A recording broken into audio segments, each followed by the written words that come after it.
Hey, everybody, welcome back into GoBlueRaiders.com and preseason basketball report with Coach Kermit Davis, presented by our good friends at Grannis and Associates. And Coach, Grannis and Associates, they are CPAs. They deal with numbers all the time. And boy, do you have a number of new players on this roster. We do. We need some help, Chip. They've really been a lot of fun to work with. You know, our returning guys their leadership skills have gotten better, through the summer because they've had to emerge into a different role. The 8 new guys, 4 freshmen, 4 junior college players have all been really receptive to coaching. Now we've got to get a lot of things into our team to be at a high level. But you're right. It's going to be fun for the fans just because of all the different guys they're going to get accustomed to seeing. Yeah, we'll talk about some of those individually, but the one question I have is for you and your staff, and you have a new staff member, Ronnie, is on the staff now. I mean, do you all have to prepare to coach this group a little differently because of early expectations? Because last couple of years you were loaded with veterans, that kind of thing. How different is that? Well, you've got, like I said, 4 of the 5 guys that are returning all started some games. Reggie started the most games, but Jock has started games. Marcus Terrence has started games. The only one that didn't was Josh Phillips, and he may be our most improved player. So there's a little more experience there. Maybe not guys that have averaged 12 or 13 a game coming back. There's a little more experience there than what we think. But, yeah, we have. I mean, my mindset, we're still trying to get the toughness into the team. But the one thing that gives us an advantage, Chip, with a lot of new guys is just the new rules in college basketball. That, gosh, it'd been unbelievable to think on October 15th, that was our very first day with 8 new guys. I mean, just to start there. Mm-hmm. So, but now we've been able to work with them in June, July, limited number of times, but Chip, it sure gave us a nice little base to start with. Yeah, and it's almost like your team from a few years ago where you got to go to Canada, get those extra practices in, and what a difference that made on that team. The early practices could do the same thing for you here. Yep, next year, Chip, we're going to the Bahamas on a foreign trip. This would have been the perfect time. I mean, every time you can do it is great, but it just falls on a certain year that you can go. And but next year we'll go. But you're right, if we could have gone and maybe played 3 or 4 games and got those other little extra practices, that would have sure helped. I'll be asking you about that Bahamas trip here very shortly. So you're right behind Betty and Allie and Claire, all right? So. Always, and that's exactly where I expect to be. Talk a little bit about position-wise with some of these new guys, because I know you've got quite a battle at the point guard position, and being a former point guard yourself, you do have high expectations there. Well, we do, and we've had to coach the freshmen a little harder and a little faster just because of maybe the roles they're going to have. I really like the talent level of all of our young guards. Jacob Ivory, the kid from Mississippi, he's got a good pace. Jaquel Richmond, they're both going to be really good players here. They're going to go through the freshman point guard experience thing early. Jaquan Raymond, who played mostly 2 last year, can sure facilitate at the point. DJ, our junior college player from Chicago, is a really score-minding guy first, but he can play some point. But there's a good battle, and we'll have to do it by committee some nights. One of the new guys that's fans are going to love, interesting players, Perrin Buford, because he kind of gives you something you haven't had.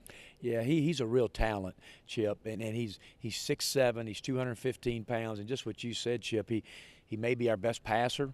He's got a great mid-range game. He needs to be a better rebounder right now, but he can play a lot of different spots. He's very athletic, and one thing has impressed me more about Perrin is just he's really has an ability to be coached, and like we've done with a lot of these new players like Dindy and Marcos, those guys, we've coached them really hard early because of the role we foresee them having, and he's embraced that. Last year you told Sean Jones before the season, I'm going to coach you like you're going to be the player of the year in the conference. He turned out to be. As we tape this, Sean is on the Miami Heat roster, made the first cut.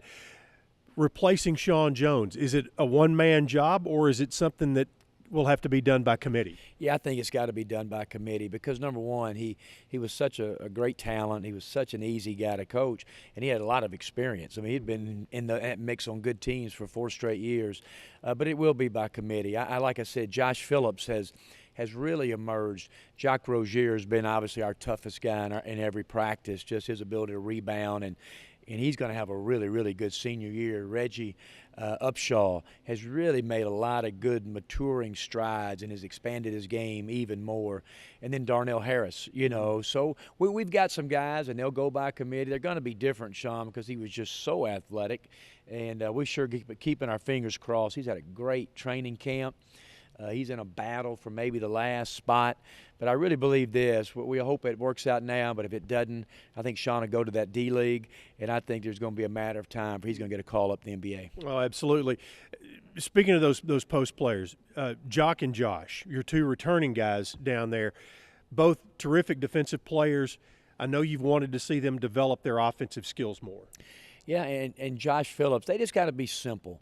It's just like Kenneth Fareed is the best player in the world on knowing exactly what his strengths are and playing exactly to his strengths. I mean, that's just – he doesn't try to do things he can't do. And he's made millions and millions of dollars because of his motor and because he can rebound the ball. And so that's the thing that Josh and Jock have to do, play exactly to their strengths. Now, Josh he's got a really nice right-handed jump hook. He's starting to use his left hand better. Jock's a better driver. Jock can straight line drive it off pick and pops. He's a good 15, 17-foot shooter. So you're right. We got to have those guys to play well. And fans, you heard a lot of names you might not know yet, but you're going to get a chance to see them, meet them, see them in action next Thursday, October 30th, at the Fan Jam. And the other thing is Murphy Madness. Oh, Murphy Madness. Murphy Madness. Olivia came up with that name, which is good, and so it's going to give us a little bit different look. Gotcha. And I had Fan Jam 15 years ago, so it's time for it to be retired. Well, we've had Fan Jams, but it is different. I tell you what, it's a lot more emphasis. We expect a really, really big crowd.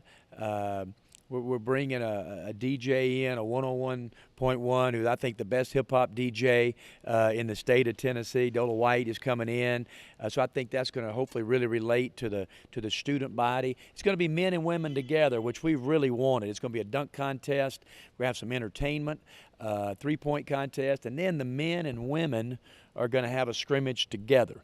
Okay. And, where there'll be the same amount of women's players, same amount of men.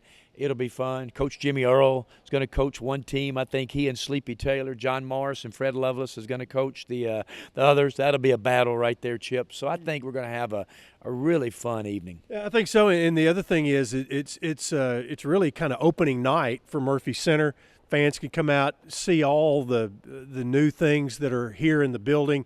And it's also kind of a shakedown cruise for the staff to try a lot of the things that we're going to see on game nights. Well, it is. And, we hope that the game experience, and what we've talked about, we live in an NFL and an NHL market.